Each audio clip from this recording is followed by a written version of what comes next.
Napakalambot naman yung ating chocolate chiffon cake na luto po natin sa ating steamer. At ito na po yung request po ninyo na 7 itlog lang po yung gagamitin natin dito sa ating yema cake. Madali lang po talaga itong gawin at maliit lang po ito na recipe kaya umpisahan na po natin to. So dito sa ating butter mixture, kailangan po natin ng 1 1/4 cup ng ating cake flour. Kung sa gramuhan po ninyo ito i-measure ay 150 grams po ito yung ating cake flour. At 1/4 cup ng white sugar at 1/4 teaspoon ng asin. At 3/4 tablespoon ng ating baking powder. Hindi ito masyadong matamis yung ating cake batter mixture kasi ay 1/4 cup lang po na white sugar yung nilagay natin dito kasi ay maglagay pa po tayo dito ng frosting. Ay matamis na po yung ating frosting. At dito whole eggs po yung gagamitin natin dito sa ating cake butter mixture ay maglagay na po tayo ng 3 piraso na medium na itlog. At lagyan natin ito ng 2 tablespoon ng cocoa powder at 1 teaspoon ng vanilla extract. At dagdagan po natin ito mga ga ng 1 teaspoon ng chocolate flavor syrup. At tubig lang po yung gagamitin natin dito. Maglagay lang po tayo ng 1/3 cup. At 1/3 cup ng mantika. Kung wala kayong mga ga ng ECC chiffon oil ay pwede naman yung kahit ano lang po. Pwede din yung canola oil. At kahit ano lang po na brand ng mantika ay pwede naman dito mga ga. Minsan nga ay gumamit lang po talaga nga ako dito ng palm oil lang po, ordinary. At haluin lang po talaga natin ito ng mabuti until well combine lahat ng ating mga ingredients at nang mabati na din yung ating itlog until nawala na po yung mga lumps hanggang sa kuminis na talaga yung ating mixture. Pwedeng salain po ninyo ang inyong mixture kung ito ay may mga bilog-bilog or buo-buo na harina. Hindi ko na po ito salain yung aking mixture kasi po ay makinis na po siya at isit aside ko lang muna ito. So dito na po tayo sa ating mirang. Dito kailangan natin ng 4 na piraso na medium na itlog. Paghiwalayan lang po natin yung egg white saka yung egg yolk. At kailangan malinis at dry, hindi basa yung paglalagyan natin dito mga ga ng ating egg whites. Para maganda yung alsa ng ating egg whites. At kailangan din yung ating puti na itlog ay hindi po yan mahaluan ng kahit kaunti lang po or maliit na egg yolk.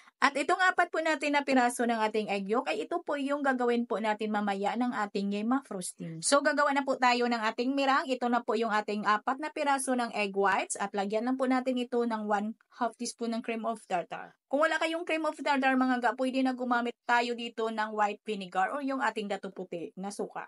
At para hindi talaga masyadong matamis yung ating yema cake, ay lagyan lang po natin ito ng 1/4 cup ng white sugar. At pag nag-create na ng makinis na bubbles yung ating egg whites, ay utay-utay na po natin ditong ilagay yung ating asukal. At nang naubos na po natin na ilagay lahat yung ating asukal, ay i-transfer na po natin sa pinaka-high speed yung ating hand mixer para mabilis po nating makuha yung hinahanap po natin na consistency ng ating egg whites or yung nasa medium fix lang po tayo. Na yung tinao po natin ay hindi ito basta-basta mahuhulog. Hanggang sa maging ganito lang po yung consistency ng ating egg whites mga ga, ito okay na po ito.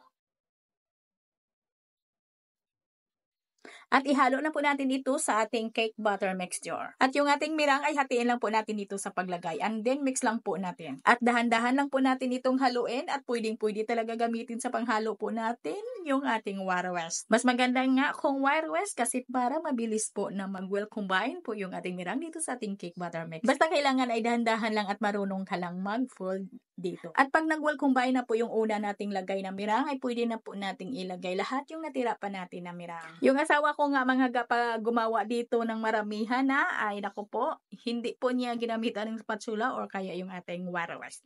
Ginamitan niya po yan ng mahiwaga po nating kamay kasi para mabilis po talaga at tansya po talaga natin. Nakapangkapa po talaga natin na yung halong-halo na po talaga yung ating mixture. Mas maganda nga dito kamayin po natin ito sa paghalo basta malinis lang po yung ating kamay. Mas mabilis pa po. At iwasan lang po natin itong ma-overmix. At gumamit lang po ako dito ng 4x7 ng ating cake round pan at nilagyan ko lang po yan ng parchment paper sa ilalim. At kung sa oven po ninyo lulutuin ito mga ga, ay ilagay ko lang po sa ating caption yung ating init ng ating oven dito. At kailangan ay mainit na po yung oven ninyo bago po ninyo isalang. At dahil sa steamer po natin ito lulutuin, ay kailangan ay kulong-kulong lang po yung ating tubig dito sa ating steamer bago po natin ito ilagay. Takpan lang po natin ito ng aluminum foil. At lutuin po natin ito sa loob ng 35 to 40 minutes sa katamtaman lang po talaga ng apoy ng ating kalan. At ingatan nyo po mga ga na mapatayan po ito ng apoy. Kailangan po ay continue lang po talaga yung apoy dito. At huwag din natin na bukas yung ating steamer. Saka na lang po tayo magbukas ng ating steamer pag natapos na po yung nasit po natin na time na 35 to 40 minutes.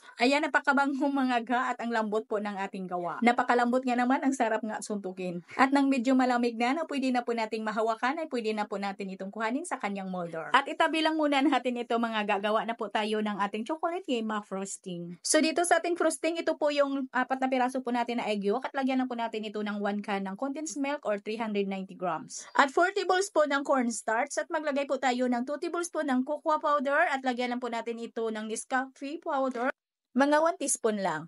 Half teaspoon ng vanilla extract at half teaspoon ng ating chocolate flavor syrup. And then haluin until well combine yung ating mixture at nang madurog na rin yung ating or matunaw na yung ating cornstarch. Sa ating chiffon cake base mga guys, pwede naman na gumawa lang kayo ng plain lang or wala lang po yung flavor. Kung ayaw nyo po ng may flavor. At ganun din dito sa ating frosting, pwede kayong gumawa dito ng plain lang na wala na yung flavor. At pagkatapos po nating salain yan ay maglagay lang po tayo dito ng 3/4 cup ng evaporated milk. At haluin at lutuin po natin ito. Lutuin po natin ito sa mahina lang na apoy ng ating kalan. Patuloy lang po natin itong halu-haluin hanggang sa ito'y kumulo at nang kumulo na mga ga ay haluin pa natin ito hanggang sa ito'y lumapot. Haluin lang po talaga natin ito para hindi po masunog yung ilalim at nang makinis din yung ating frosting. At pag ganito nakalapot at kakinis mga ga, ipatayin na po natin agad yung apoy ng ating kalan at lagyan natin ito ng 1 tablespoon ng margarine and then tunawin po natin yung ating margarine. At habang mainit pa po yung ating frosting ay inilagay ko na po dito sa ating cake base. At hinati ko lang po ito sa gitna at nilagyan natin ng palaman at lagyan po natin ng evaporated milk para po maging moist talaga yung loob ng ating cake. Simpleng design lang po tayo dito. Alam nyo ga, kahit wala po tayong oven, pwede tayong makagawa ng cake. Pwede talaga natin nagawa na ng cake yung ating mga mahal sa buhay.